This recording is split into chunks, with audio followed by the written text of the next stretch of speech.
What is going on? Welcome to No Chill Promos. How y'all doing? Hope you're having a blessed Thursday if you're watching this. And before I get into this week's review for AEW's Dynamite, just gotta do a quick shout out to all subscribers to the channel and to the followers on Rumble. I'm almost at 140 subs. I was just at fucking, 134, yesterday? That's insane. Fucking insane to me. So, thank you. I wish I could shout you guys out, whoever it is that subs, but I appreciate each and every one of you. Alright, and as well as all the subs for this channel, man. Try to make the best content I can for you guys, whether you like it, dislike it, which I get plenty of dislikes. No, so, hey man, I'm just trying to put out the best content that I can right now. Alright? But yeah, enough of that. Let's get into this review. Alright. To start off, we see the new BCC. Alright, see Moxley, we see Maria Shafir, and we see Claudio Castagnoli. And showing up, and you know you're up to no good. Alright? Next, we see Darby Allin. And they're doing the same shit that fucking the WWE does, where we see these random wrestlers show up. Alright? So, BCC's here, Darby's here, so they're gonna have some type of promo fucking later on. Alright? But we'll get to that. But we get the first match of the night. And that's Chris Jericho, whatever you want to call him, the man of many monikers. Y2J, Y2NDA. The Ayatollah of rock and roller, or the Ayatollah of non-disclosure, whatever you want to call him. Alright, Chris Jericho versus freshly squeezed Orange Cassidy. And I can tell you right now, I have absolutely zero interest in this fucking match. Alright, if I want to see Chris Jericho and Orange Cassidy, I'll go back 4 years ago. Okay, that's when these two first had their feud. Alright, and that's when they had that mimosa match, you know, that bullshit. Alright, so we're gonna go right to the finish. Right, Orange Cassidy hits a Superman punch, 1, 2, 3, it's over. Orange Cassidy wins, and Chris Jericho is still putting over Orange Cassidy 4 years later. You know what they say, the more things change, the more they stay the same. So we move on. Next, we see the bastard Pac and Claudio Castagnoli. And they're talking shit about Yuta. Pac says, "Oi, Yuta, where you been? It's been over a week since we last seen you. I'll tell you what, we have a title match next week for these trios titles. Alright, so I expect you to show up next week." Claudio says, "I'm not angry, I'm just disappointed in you, Wheeler. Thought the BCC taught you better, but I was mistaken." And then we see John Moxley and Marina Shafir show up. Moxley was like, "Yuta, you're a grown-ass man, alright, and you have the freedom to choose whatever it is you want. But you have an obligation to the BCC. So you need to make a decision. Just make sure it's the right decision." And that's all he said here, so we move on. Next, we get the second match of the night. That's between Hook and some jobber. We see Roderick Strong on commentary alongside Matt Taven and Mike Bennett. And I like how Taz completely dismissed Roderick here. Roderick was like, "Hey Taz." Taz was like, "Yeah, whatever, dude." So we get the match. And we see from this angle where we see Hook thinking to himself, look at this fucking bum right here. Look at this dude. Bro has more tattoos than he does wins. Alright, so we're gonna fast forward 2 seconds later. He taps out to the red rum, or as you spell it backwards, murder, or as Taz likes to call it, the kata hajime. And that's it, so we move on. Alright, next we see Alex. Kind of reminds me of a bootleg Gorilla Monsoon. Alright, just not as cool, not as charismatic, and not as entertaining. No, but no, this something about him just reminds me of Gorilla Monsoon for some reason. I don't know what it is. But Alex is talking to Private Party, And now Private Party wants to be taken seriously. You have Isaiah, he was like, oh, you got BCC, Moxley, oh, you guys, when you put your hands on us during our entrance, huh? Oh, hey, say less, hey, you want the real Private Party? Here we are. And then Mark Quinn was like, hey, look, when you take away all the drinks, the partying, and all that, what you got two niggas from the BK. Then Isaiah was like, yo, Mox, I'm talking to you. I'm dead ass when I say this. I'm coming for you. And why don't you put those trios titles up, man? Don't worry, we'll find somebody. Yeah, I'm dead ass. We're coming out that ass, boy. And that's all he said here. So we move on. Next, we see the patriarchy backstage. And Christian, he says how this week is important for my son here, Nick Wayne, as a fatal 4-way match. All right, against Rocky Romero, Leo Rush, and Kip Sabian. All right, but this is important because I decided for the patriarchy that me and Nick are simultaneously going to hold titles together, with father and son. All right, and I know that's going to create some issues there for the Moxley household, as he believes he's going to be the next World Heavyweight Champion. But there's a problem. He doesn't have this. Now, Renee, for once in your life, can you do your job and call me, address me by my proper moniker? All right, and then Renee says, you're reigning, defending, undisputed, next AEW World Champion, Christian Cage. Right? Then we see Nick, he goes off camera, and he goes to confront Kip Sabian, and then Christian was like, what the fuck? And he has enough. So he's like, look, man, it's like, I don't know why the fuck you're stalking my son here, and I don't give a shit about your father. I don't care if he's dead. All right? I don't give a shit about you, but you're starting to piss me off. All right? So here's what I'm going to do. All right? I'll give you a warning. Next time I see you, I'm going to put your ass in dirt right next to your father. You got me? You understand? And that's it. And that's why he needs to win the AEW World Championship. Bring some prestige to that fucking belt. But we move on. We move on to the next match, which is a tag team match of Queen Aminata teaming up with Yuka Sakazaki, who I haven't seen this woman in God knows how long. And I know she was on Collision, but I didn't get a chance to watch it. So get to watch her here. So I'm glad to see her back. Right, but they're going up against Serena Deeb and the current AEW Women's World Champion, the Glamour, Mariah May. This was a good tag team match, but it was mainly a showcase for the returning Yuka Sakazaki here on Dynamite. So I'll break it down real quick. To start off, we see some chain wrestling between Yuka and Serena Deeb here. Good shit. Fast forward, we see one of the best spots in the match, and that's Mariah May posing for the hard cam on the outside. But she's pissed off that Serena Deeb decided to tag herself a bit. Alright? So we see Serena, she was yelling like, hey! And then Mariah was like, whatever. Alright, still doing her own thing. Alright, gotta fast forward. Mariah finally gets involved. She takes down Aminata. She knocks off Yuka off the ring apron and then mocks her after the fact. Fast forward, we see Serena Deeb using Aminata's cake as an ottoman for her to take a break. Fast forward, she hits a neck breaker, a snap neck breaker for the 2 count. Aminata gets her second win, does a back body drop to Deeb for the hot tag to Yuka. Yuka goes crazy here. She does a missile drop kick to Serena Deeb. She does a Hurricanrana to Mariah May. She hits a Northern Lights bomb to Deeb. She hits a snap suplex to Mariah on top of Deeb.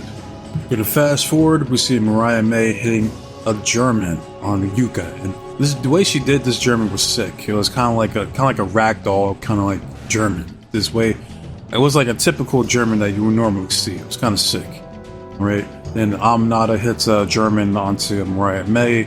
Then Serena Deeb hits a German onto Aminata. Alright. Gonna fast forward. We see Yuka hits like this hammerlock, kind of like spinning fireman's carry slam. I guess is what you call it. I don't know if she has like a name for it. I don't know, but it's kind of cool.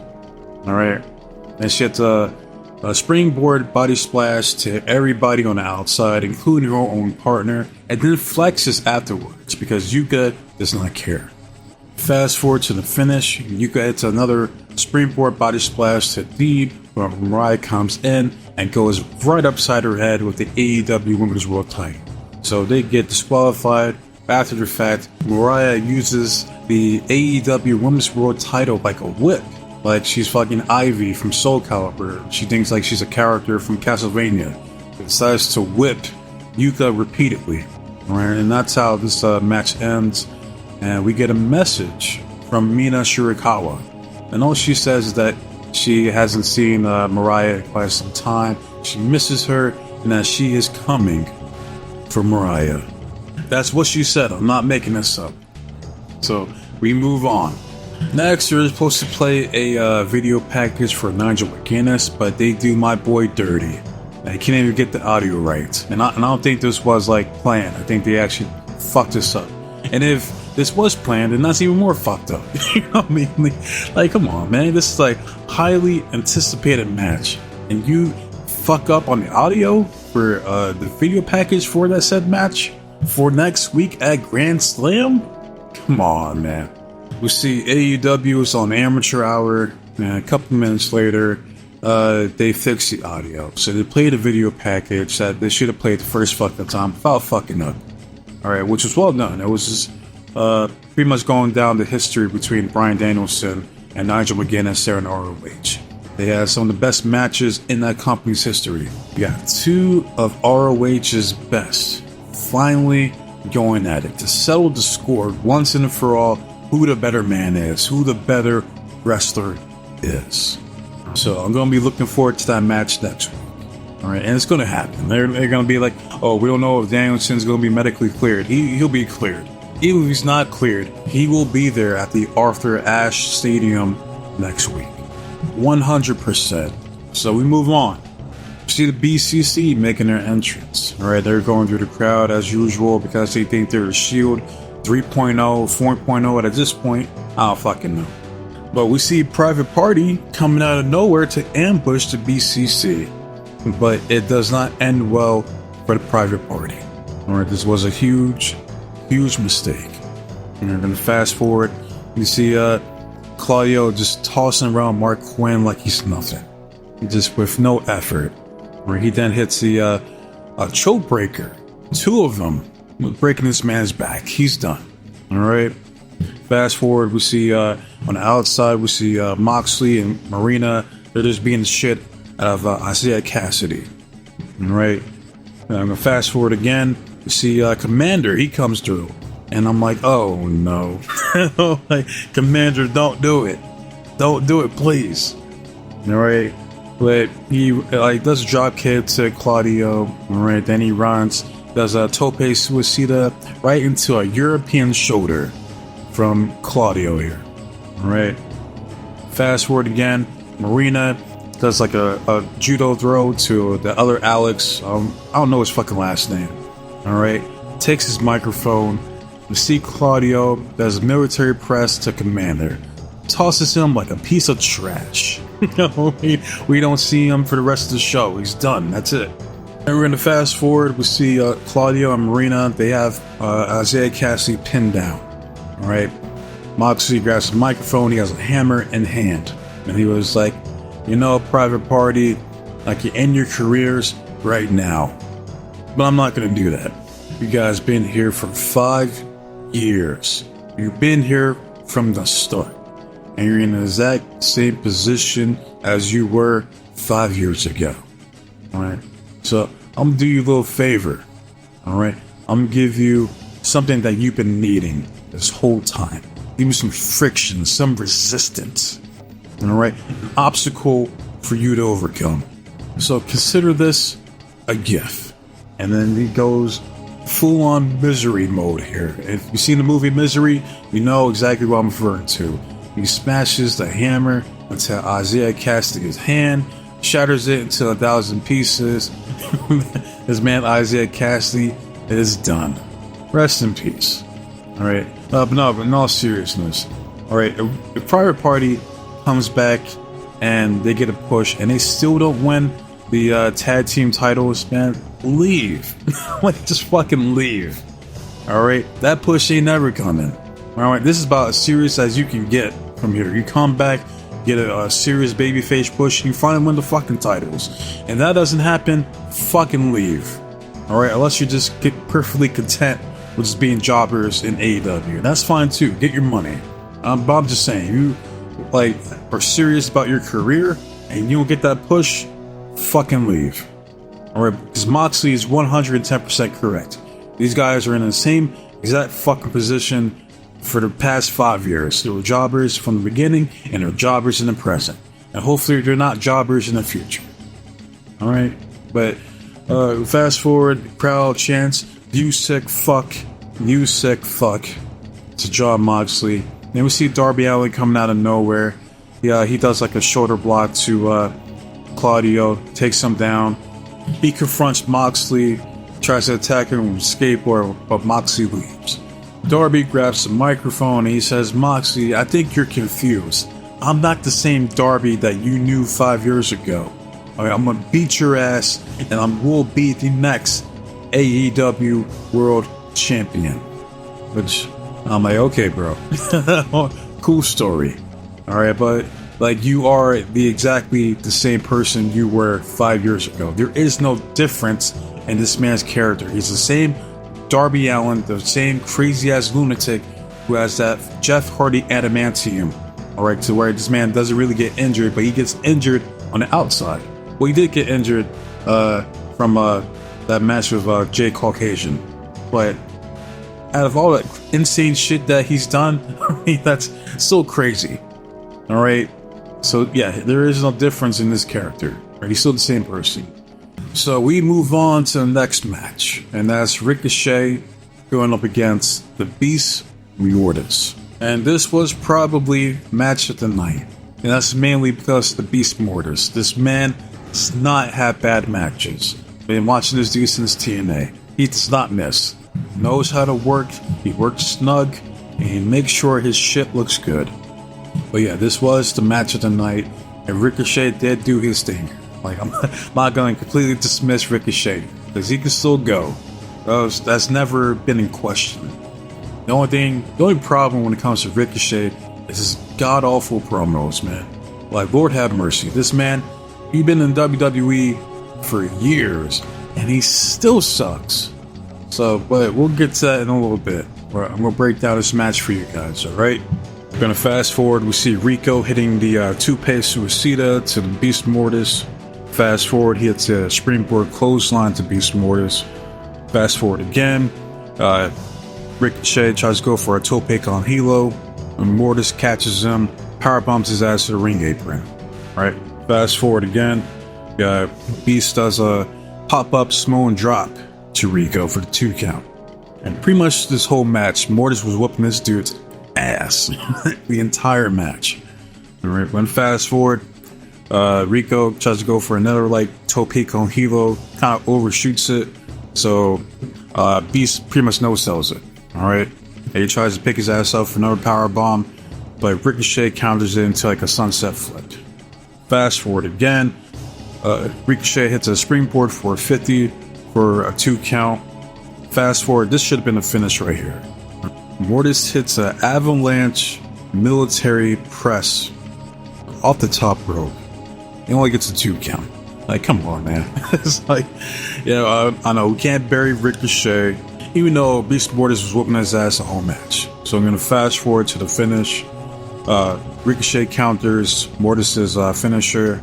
He hits a crucifix driver. Then he hits the vertigo for the 1, 2, 3. Right? So this was the best match of the night, in my opinion. But I just wanted to see my boy Beast Mortis go over. But of course not. Of course not. You gotta protect Rico here. So it is what it is. So, next, we get a promo from Adam Page. He's still pissed off at the world for those that cheered and supported Swerve Strickland this whole time. Alright? There are some men that just want to see the world burn. Adam is one of those men. Alright? And basically he was like, there's a certain commentator all this time that was supporting Swerve Strickland. And he was looking at Tony. Alright? And before he could kill Tony in 2.5 seconds, old Slapnuts appears. All right.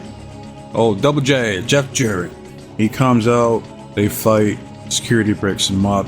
Jarrett grabs the microphone, and mind you, the crowd is still cheering for Jarrett. You got some crazy shit this year, man. I see JBL getting cheered in TNA. Granted, he was in Texas. But Jarrett getting cheered in AEW? That's still crazy to me. All right. But Jarrett says, "Hey man, if this the last thing the last outlaw does, mark my words. I'm going to kick your ass." And that's it. So moving along, we get Ricochet and Ospreay backstage. Rico was like, "Yeah, what was it you told me last week? You remember? You told me to get my wins up." All right, which is funny because ever since I've been here, it seems like more people are concerned about beating me. More people care about beating Ricochet than do about beating Ospreay. Even though you're the man that tries to act like you're the main event because you got that international belt. But that's alright. I'll talk to Tony Khan, and on the 5th anniversary of AEW, there's gonna be Ricochet versus Ospreay 2. And we can settle this once and for all. See you later, little bro. That's it, man. It was garbage. I'm not gonna lie to you. There's no energy. They're just like, I mean, he said all his lines, but there was just the delivery was garbage. You see what I'm saying? So, yeah, this sucks. And we get the main event, which is the Elite of the Young Cucks and Okada versus the Don Callis family of Will Ospreay, Kyle Fletcher, and the Alpha, Konosuke Takeshita. And I can tell you right now, I also did not get 2 fucks about this main event. I don't. The only people I really care about is Konosuke, Kyle Fletcher, and Okada. That's about it.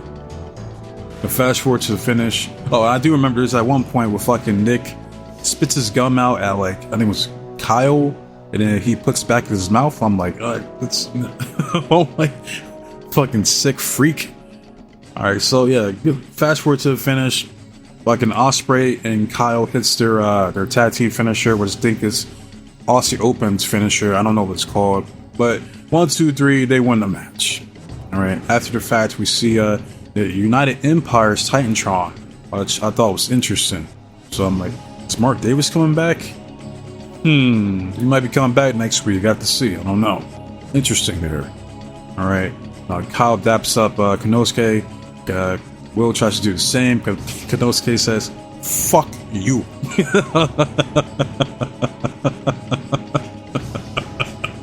Right, there you go. Like, you know you're better than Ospreay, man. Fuck out of here. Yeah, that was it for AEW this week. Boring as shit. Not much happened. Matches were too long for the most part. I give a point for all the good shit that happened, which is, I give a point for the BCC segment. I give a point for the women's tag match. I did enjoy it. It's good to see Yuka back. I give a point for Hangman and Jarrett. Fuck it, why not? I give a point to I'm trying to think here. Oh, the Ricochet and Beast Mortis match. Even though I wanted Mortis to win, it was still a good match. So yeah, that's really all that happened. I mean, that's everything else is fucking garbage, or I just don't give 2 fucks about it. You know what I mean? Oh, and I messed up on my for my NXT review. It was 5 out of 10, not 4. But I forgot about the Wesley and Zachary Wentz segment. But yeah, so far this week, I think AEW was the worst show overall. Yeah, I think it was slightly worse than Raw this week, in my opinion. So yeah. Let me know how you feel about AEW this week. What was your favorite moment, your favorite match, and all that good stuff. Alright. Love it, hate it, comment, subscribe to the channel. It's all the same to me. I just want to see the engagement and the feedback from you guys. Alright. Next video, I'm going to be doing the TNA review. Alright, and I'm going to be doing a video about SmackDown now being, well, it's going to be 3 hours come January, which fucking sucks. I mean, best believe there will be a rant about that.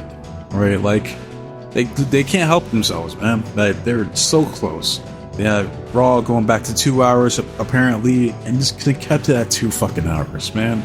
It would improve the quality on both these shows so fucking much. You know, I mean, SmackDown might still be the same because you got fucking Cody Monet still being champion. But at some point, he's gonna lose that fucking belt. And then I'm start doing reviews for SmackDown again. But now I gotta look forward to 3 fucking hours of this fucking bullshit, man. I'll do a video on that later on, alright?